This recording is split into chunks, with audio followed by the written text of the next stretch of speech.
It's like a GSX S ate a Hayabusa. It's like a dinosaur had a baby with a Formula One car. This is the incredibly rare Suzuki B-King, Hayabusa powered. Cue the intro.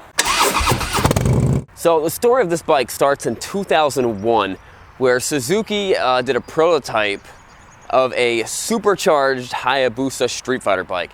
Now, I couldn't find any pictures of that thing, but the bean counters in the liability department, the makeup production, supercharged Hayabusa, it never went through, it just didn't pass. So then in 2008, using the brand new Hayabusa platform and the new Hayabusa motor as a second gen Hayabusa, they introduced the Suzuki B-King.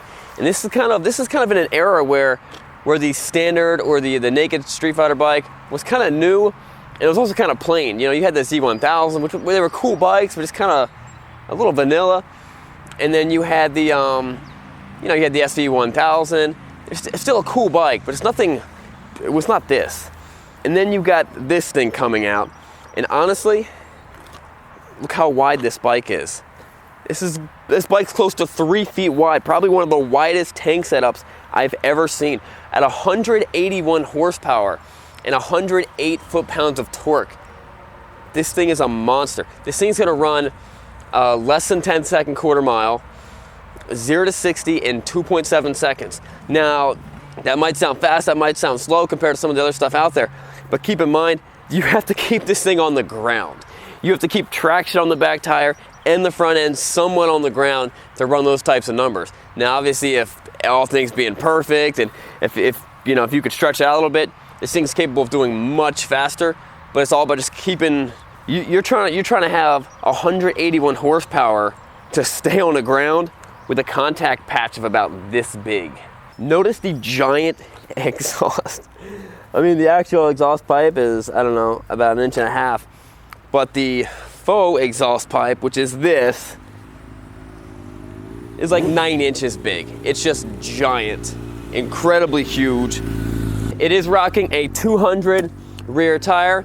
The most insane thing about this particular bike is clearly it scared the original owner. This is a one-owner bike with 273 miles on it. This might be the lowest mileage B-King in existence.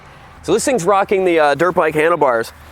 So when you're sitting on the bike, it's a fairly, standard, fairly relaxed, ergonomic seating position. And you notice when you put your feet up on here, your legs and thighs just get real snug. I mean, everything feels real nice and tight. A lot of times you put like tank pads on the side so you can hang over and you get some grip on your inner leg, so you can put your other leg down because you're actually holding on with your legs. This is just it's like a big glove. It's kind of sucking you in.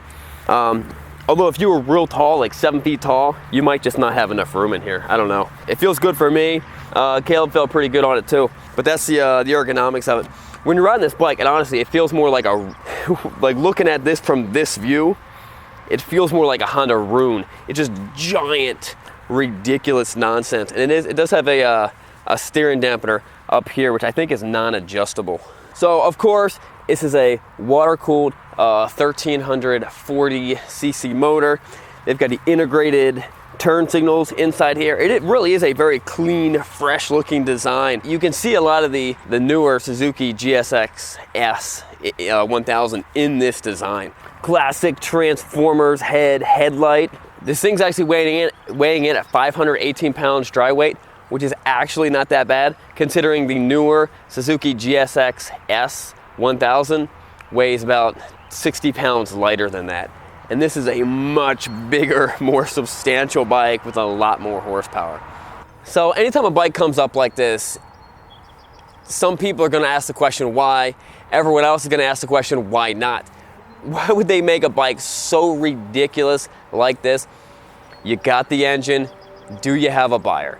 I think these things are awesome. I love when companies do stuff like this. They're trying something new. It's very possible that the GSX S would never have made it unless they tried a bike like this. Now, I don't think these things sold very well when they first came out, but now they're hugely popular because the demand is so much bigger and the supply is very small. There's not that many of these things out there. I have never ridden one. I remember seeing these things on the showroom floor like 2 years after they came out, and I've been dying to get one ever since. Now, we actually stepped up to buy this bike because I just wanted to ride it, and I can't wait. Let's go do a test drive.